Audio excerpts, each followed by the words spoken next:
আসসালামু আলাইকুম। আজকে কোনে যাইতে জানেন? পার্লার যাইতাছি। তার কারণ কত আর এই খালি মুড়ি বুট বুন্দা খামু, মানে বুট বুন্দে ভেজে টেজে কোনোদিনই খাইতাছি না। মানে রোজা তো ঠিকই আছি, এলে খাওয়া নাকি? তার কারণ সারাদিন পরিশ্রম করি, তাই আজকে পার্লার যাইতাছি ইফতার করার জন্য।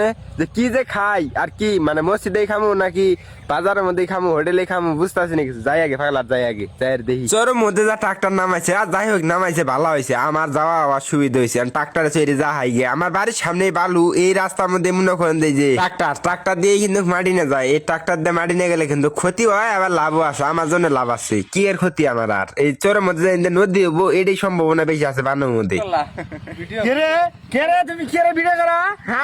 হাইডে যখন যাবো, তাই হাইডে কি এর জন্য যাই? এই গানো ট্রাক্টরে উঠে বয়ে পড়লাম আমি ভাই নিয়ে দুইজন মিলে ট্রাক্টরে উঠে যাইতাছি। যাই হোক নিয়ে যাবো ট্রাক্টরে, ওটো ভাড়াটা তো নাকতাছে না। এই যে ট্রাক্টরে করে যে মাটি নিয়ে গেতাছে, কম গুলে মাটি নিয়ে গেতাছে, দিনে কয় হাজার মাটি নিয়ে গেতাছে, হাইরে মাটি নিয়ে গেতাছে, ফাও মাটি আর নদীর মাটি, অভাব নাই, অভাব মানুষের নিয়ে যাইতাছে। তাই চিন্তা ভাবনা করতেছি আমিও একটা ট্রাক্টর কিনবো নাকি, একটা ট্রাক্টর কিনে হালাই গরু বাছুর ফালাবার দিয়ে এই মাটির ব্যবসা করি যথেষ্ট। মাটি নিয়ে যাও কিন্তু একটা ফাইন ব্যবসা, তার কারণ এই ব্যবসা শুরু করলেও কিন্তু খারাপ না। দিনে মাটি মেলাডি মাটি যায়, নদীর মাটি ইলে কিনা তো আর না। যাই হোক পাগলাটা ফেললাম, এই ট্রাক্টর দিয়ে এলাম, কত দূর পথ, হাইরে রাস্তা বালু ঠালুর মধ্যে, তার ট্রাক্টর দিয়ে এলাম। পাগলাটা পড়ছি, এখন বাজারে ঢুকলাম, কিছুই বুঝি না, বাজারে মানুষই নাই, কিছু বুঝি না। ইফতারের টাইম দেখি মানুষ নাই নাকি এবি মানুষ থাকে না। দেখেন মাছ আদি মানুষ কমে গেছে গা, মাছ কিন্তু আজকে মাছ অবস্থা আছে মনে হয়। দেখি 80-90 টাকা কেজি মাছ পাই নাহি, এরকম মাছ পাইলে পরে 1-1.5 কেজি মাছ একবারে নিয়ে যাবো গাছ। যাই হোক এখন মাছ টাছ নেম না, তার কারণ ইফতারের টাইম, পাগলা ইফতার করার জন্য এলাম। হোটেল আগে ইফতারটা করে নি, ইফতার করে নি তারপরে মাছ কিনবো।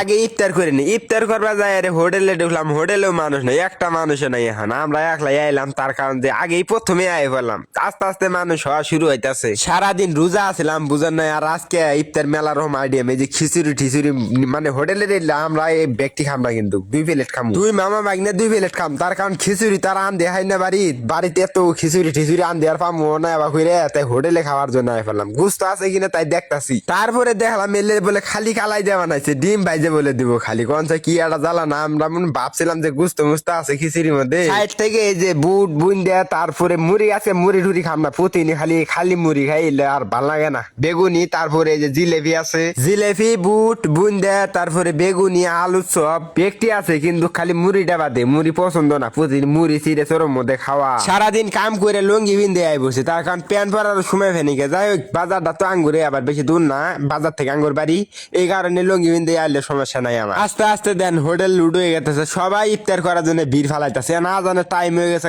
এখনো কিন্তু কাজান দিতেছে না, আরো 5-6 মিনিট আছে, মেলা কতন ধরে অপেক্ষা করতেছি। সবার আগে আইছি হোটেলে আমরা, এই যে খিচুড়ি ডিম সবই রেডি হয়ে গেছে গা, এখন খালি আজান দেওয়ার অপেক্ষা। কি আর করা, সবার আগে আইছি, মানুষ আস্তে আস্তে সবাই ইফতার করার জন্য রেডি হয়ে গেছে গা। সবারই কিন্তু ইফতার করা না, সবাই ইফতার করবো। আমার কিন্তু সময় একবারে যাইতেছে না, তার কারণ একটা করে মিনিট যাইতেছে না, তো একটা করে ঘন্টা যাইতেছে। হাই রে রোজা নাকছে আমার আজকে একেবারে।